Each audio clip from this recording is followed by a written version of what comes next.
ముందుగా ఈ Essentia pharma కంపెనీలో జరిగిన దుర్ఘటనలో మృతి చెందిన వారందరికీ నివాళులు అర్పిస్తూ ఈ సందర్భంగా ఒక విశ్వవిద్యాలయ ఆచార్యుడిగా కొన్ని సలహాలు ఇవ్వాలనే ఆలోచనతోనే మీ ముందుకు వస్తున్నాను. మొట్టమొదటిగా ఏంటంటే, సలహాలు ఇచ్చే ముందు మీ అందరికీ తెలుసు, పరిశ్రమలన్నింటినీ కూడా గవర్నమెంట్ ఆఫ్ ఇండియా, అదే సెంట్రల్ పొల్యూషన్ కంట్రోల్ బోర్డ్, పరిశ్రమలన్నింటినీ కూడా వాటి తాలూకా పొల్యూషన్ లెవెల్స్ని పెట్టి కొన్ని కేటగిరైజ్ చేస్తుంది, విభజిస్తుంది. White category industries, green category industries, orange category industries, అలాగే red category industries. The name itself indicates. మీకు వైట్ అనేసరికి ఏంటంటే శాంతికి చిహ్నం. సో వైట్ కేటగిరీ ఇండస్ట్రీస్ వలన ఎటువంటి పొల్యూషన్ సమస్యలు రావు, ఎటువంటి ప్రమాదాలు జరిగే అవకాశం కూడా తక్కువ అటువంటివి. ఇకపోతే ఎక్స్ట్రీమ్ తీసుకుంటే, ఆ మధ్యలో కాకుండా ఎక్స్ట్రీమ్ రెడ్. మీకు రెడ్ కేటగిరీ ఇండస్ట్రీస్ అనేసరికి, ఆ రెడ్ అనేసరికి మనకు తెలుసు కదా, ఎరుపు. అంటే ఎరుపు అనేది ఎందుకు దేని సంకేతం అందరికీ తెలుసు, డేంజర్. సో అందువలన ఈ రెడ్ కేటగిరీ ఇండస్ట్రీస్లో ప్రమాదాలు జరిగే అవకాశాలు చాలా చాలా ఎక్కువగా ఉంటాయి. దానికంటే ముఖ్యం ఏంటంటే, పర్యావరణాన్ని చాలా, అంటే పొల్యూషన్ పర్యావరణం చాలా విధంగా అన్ని విధాలా పాడు చేస్తుంది. సో అందువలన ఈ రెడ్ కేటగిరీ ఇండస్ట్రీస్ విషయంలో చాలా జాగ్రత్తగా ఉండాలి.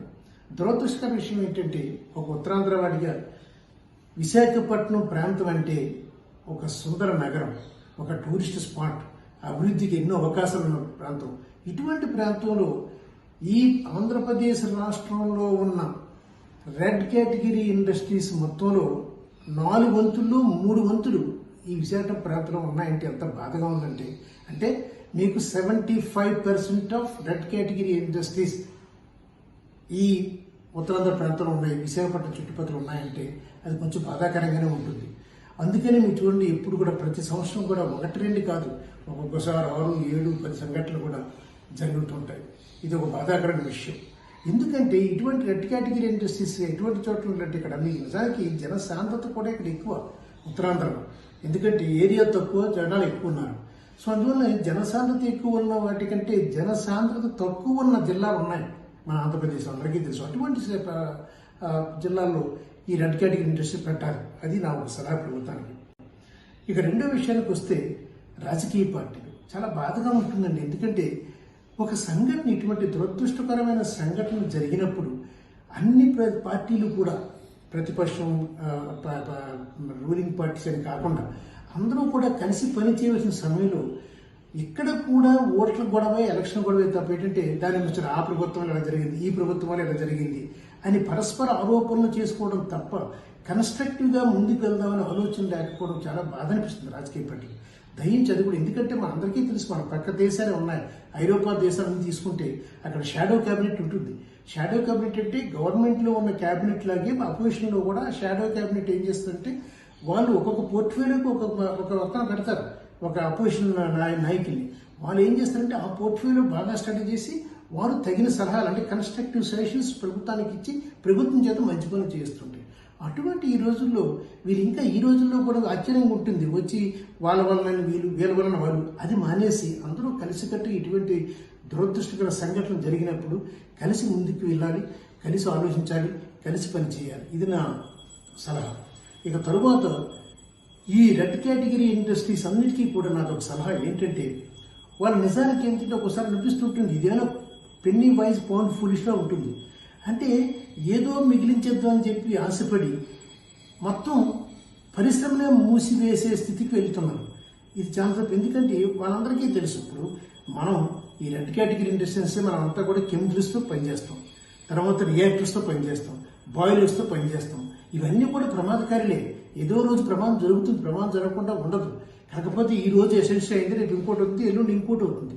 అది గ్రహించకుండా ఎంతసేపు ఏదో అంటే, మెయిన్ నాకు అర్థం చేసింది ఏంటంటే, ఇప్పుడు ఈ ప్రమాదం ఎక్కడ జరుగుతాయంటే రియాక్టర్స్, బాయిలర్స్ మధ్య జరుగుతాయి. ఎందుకంటే రెండు ఫార్మా ఇండస్ట్రీ కూడా అవసరం. ఎందుకంటే స్టీమ్ కావాలంటే బాయిలర్ కావాలి, మరి రియాక్టర్స్లోనే కదా కెమికల్స్ అన్ని చేసేది. సో అందువల్ల ఈ రెండు కూడా నేను అర్థం చేస్తే సరైన పర్మిషన్ లేకపోవడం ఒక కారణం అయితే సెకండ్ హ్యాండ్ రియాక్టర్స్ ని బాయిలర్స్ ని కొంటున్నారని కూడా నాకు తెలిసింది. ఎందుకంటే 2 రోజులు కూడా చాలా మంది ఎంప్లాయీస్ తో మాట్లాడాను. ఆ సెకండ్ హ్యాండ్ కొనడం వల్ల ఏమవుతుందంటే వాటికి కూడా మెయింటెనెన్స్ సరిగా లేకపోవడం, తర్వాత ముందా చెప్పినట్టు పర్యవేక్షణ సరిగా లేకపోవడం, ఇంకో థర్డ్ ఇంపార్టెంట్ రీజన్ ఏంటంటే జీతాలు ఎక్కువ ఇవ్వాల్సి వస్తుందని చెప్పి విన్నాను నేను చాలా మంది చెప్పడం. సరైన శిక్షణ లేని వాళ్ళు, సరైన అర్హత లేని వాళ్ళు, సరైన నైపుణ్యాలు లేని వాళ్ళ చేత వాటిని పని చేయించడం వల్ల కూడా ఈ ప్రమాదాలు ఎక్కువ జరుగుతాయి. తర్వాత ఎక్కువ ఒత్తిడికి గురవడం వల్ల కూడా ఈ బాయిలర్స్ కానీ రియాక్టర్స్ ఈ ప్రమాదాలు జరుగుతున్నాయి. దీని అంతటినీ కూడా రూపుమాపవచ్చు. కంపెనీస్ అనుకుంటే ఇప్పుడు ఎసెన్షియా ఉంది, అది అనుకుని ఉంటే సీరియస్ చేయొచ్చు. ఎందుకు చేయొచ్చు అంటే ఇది పెద్ద కష్టమైన కాదు. ఇప్పుడు ఉదాహరణ తీసుకున్నాం, ఎసెన్షియల్ తీసుకున్నాం అండి. ఎసెన్షియా ఇప్పుడు మన సంఘటన జరగడం వల్ల వాళ్ళకి ఎంత అయి ఉంటుందో ఆర్థికంగా వాళ్ళు ఎంత ఇబ్బంది కూడా ఆలోచించండి. ఆర్థికంగా లేకపోతే ఇప్పుడు నేను అనేది ప్రాణాలు కోల్పోవడం అదంతా దురదృష్టకరమైన సంఘటన.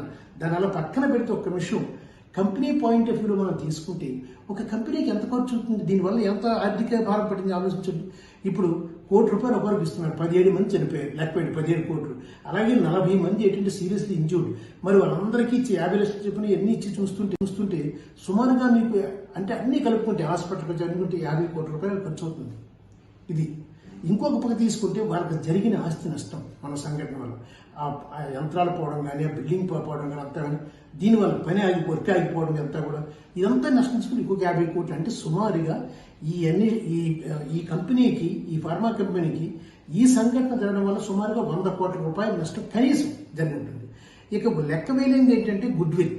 ఎందుకంటే మా బిజినెస్ లాంగ్వేజ్ లో చెప్తుంటారు గుడ్ విల్ అని, అది వెరీ ఇంపార్టెంట్. గుడ్ విల్, ఆ గుడ్ విల్ ఎంత పోయిందో ఊహించుకోండి. అటు ప్రభుత్వంలో కానీ, ఇటు ప్రజల్లో కానీ, ఆ ఇండస్ట్రీలో కానీ వాళ్ళ గుడ్ విల్ కూడా పోయింది. సో ఇంత భారీ నష్టం, చివరికి పరిశ్రమ కూడా మూసుకునే స్థితికి వెళ్ళిపోవడం. అంచేత ఇందులో కనీసం సగం కూడా అవసరం లేదండి. ఈ నష్టంలో 4వ వంతు ఖర్చు పెట్టుంటే ఏది భద్రతా చర్యల మీద. ఉదాహరణ మీకు ఏంటంటే కొత్త రియాక్టర్స్, కొత్త బాయిలర్స్ కొనడం, తర్వాత ఎక్స్పర్ట్స్ అపాయింట్ చేసుకోవడం, ఆల్రెడీ అనుభవం ఉన్న వాళ్ళు మంచిగా, ఎందుకంటే వాళ్ళకి ఎక్కువ జీతాలు ఇచ్చి తప్పలేదు, ఎక్కువ జీతాలు ఇచ్చి వాళ్ళు తీసుకొని అక్కడ చేయించడం.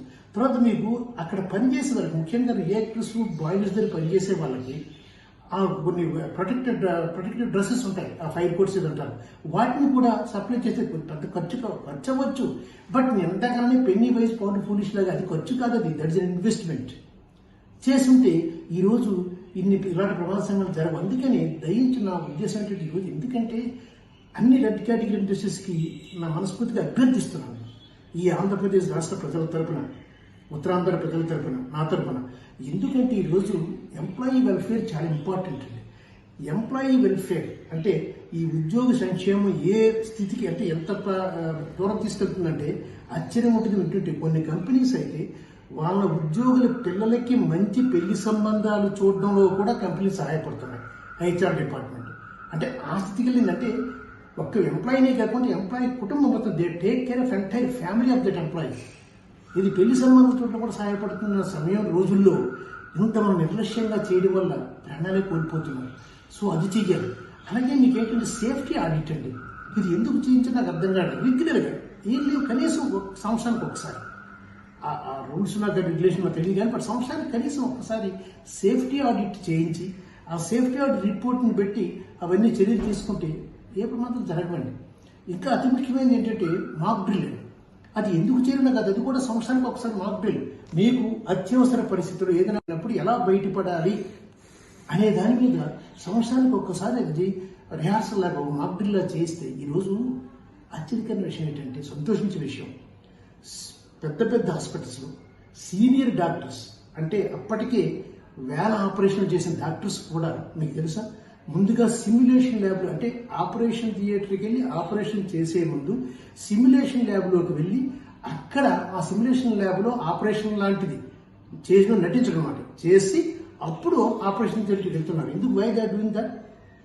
Do you think they are wasting time? No, only to get 100% perfection. 100% perfection చేయడం కోసం సీనియర్ డాక్టర్ వేల ఆపరేషన్ చేసిన డాక్టర్లే సిమ్యులేషన్ ల్యాబ్లో చేసేప్పుడు ఆపరేషన్ దగ్గరికి వెళ్ళేటప్పుడు మనం సంవత్సరానికి ఒక్కసారి మన ఎంప్లాయీస్తో, ఆ కార్మికులందరితో కూడా, ముఖ్యంగా బాయిలర్ దగ్గర, ఆ రియాక్టర్ దగ్గర పనిచేసే వాళ్ళతో మంటలు చేసిన పెద్ద సమస్య కాదు సంవత్సరానికి. ఇటువంటి చర్యలన్నీ తీసుకుంటే నా ఉద్దేశంలో ఈ ప్రమాదాలను పూర్తిగా అరికట్టవచ్చు. అందువలన దయించి నా అభ్యర్థన ఏంటంటే ముందుగా ఈ పరిశ్రమల గట్టి కేటగిరీ సంస్థ కూడా కొంత డబ్బు ఖర్చు పెట్టి భద్రతా చర్యల విషయంలో మాత్రం వాళ్ళు ఎటువంటి రాజీ పడకుండా కొత్త రియాక్టర్స్ని కొత్త బాయిలర్స్ని ఇవన్నీ చేసి ఎక్స్పర్ట్స్ అందరిని ఎంప్లాయీస్ని తీసుకుని వాళ్ళకు కూడా ఎక్స్పర్ట్స్ కూడా అప్పుడప్పుడు అంటే పీరియాడికల్ ట్రైనింగ్ అది ఇస్తూ చేస్తే తప్పకుండా ఈ మాక్ డ్రిల్ చేయించి సేఫ్టీ ఆడిట్ చేయిస్తే ఎటువంటి ప్రమాదాలు జరగవు, ఎంతోమంది ప్రాణాలు కాపాడిన అవుతారు, మీ బిజినెస్ గుడ్ విల్ కూడా ఎంతో పెరుగుతుంది. అంటే సమాజం పట్ల మీకున్న బాధ్యతను కూడా బాగా నిర్వర్తిస్తున్నారని మేము అందరం కూడా మేము జేజేలు పలుకుతాం. Thank you very much.